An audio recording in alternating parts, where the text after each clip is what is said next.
જય ભગવાન મિત્રો, હું છું પ્રફુલભાઈ પંડ્યા. મિત્રો, ખાસ કરીને આજનો વિડીયો જે છે અધિક માસમાં તિથિ અનુસાર દાન. કેમ કે અધિક માસની અંદર જોવા જાય તો અધિક માસ જે છે જેને પુરુષોત્તમ માસ કહેવામાં આવે છે. અધિકસ્ય અધિકમ ફલમ. આ માસમાં કંઈ પણ તમે કરો છો તો એનું અધિક ફળ મળે છે. પુણ્ય કરો, દાન કરો, જપ કરો. તો તિથિ અનુસાર શાસ્ત્રમાં જે દાન છે એવું તમને જણાવું છું. જો તમે અધિક માસમાં રોજે રોજ તમે દાન કરવા માંગતા હોય, એકમથી માંડી અને પૂનમ સુધી અને પછી એકમાસ, તો 16 દાન કરવા માંગતા હોય તો શાસ્ત્રમાં એનું દાનનું મહત્વ પણ જણાવેલું છે. તે હું તમને જણાવવાનું છું. અધિક માસની પ્રતિપદા તિથિ હોય તો એ દિવસે ખાસ કરીને ગાયનું જે ઘી હોય, ગાયના ઘીનું દાન કરવું.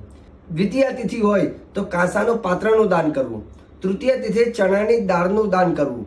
ચતુર્થી તિથિએ ખારેકનું દાન કરવું. પંચમી તિથિએ તુવેર દાળનું દાન કરવું. છઠ્ઠી તિથિ આવે ષષ્ઠમી, ત્યારે ચંદનનું દાન. સપ્તમી તિથિએ રક્તચંદન અને અષ્ટમી તિથિએ માલપુવા, જેને મીઠા પુલ્લા કહેવાય, તેનું દાન કરવું. નવમી તિથિએ પીળા વસ્ત્રનું દાન કરવું. 10મી તિથિએ ગુડ કહેતા ગોળનું દાન કરવું. એકાદશી તિથિના દિવસે ગોરો ચંદનનું દાન કરવું અને દ્વાદશી તિથિના દિવસે શંખનું દાન કરવું. 13ના દિવસે શિવાલયમાં ઘંટડી અથવા મોટા ઘંટનું દાન કરવું.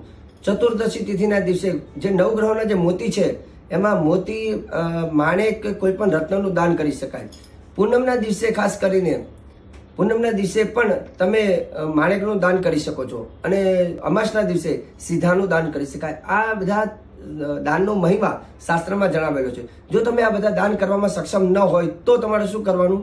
આ રોજે રોજ એકમથી માંડી પૂનમ એટલે 15 દિવસ અને અમાસ એટલે 16 દાન તમારે રોજે રોજ કરી શકાય. જેમાં માલપુવા, ઘી, ગોળ અને કાંસાનું પાત્ર, આટલી વસ્તુ તમારે લાવવાની અને બધી 16 લાવવાની અને એ રોજે રોજ એ પણ તમે દાન કરી શકો છો.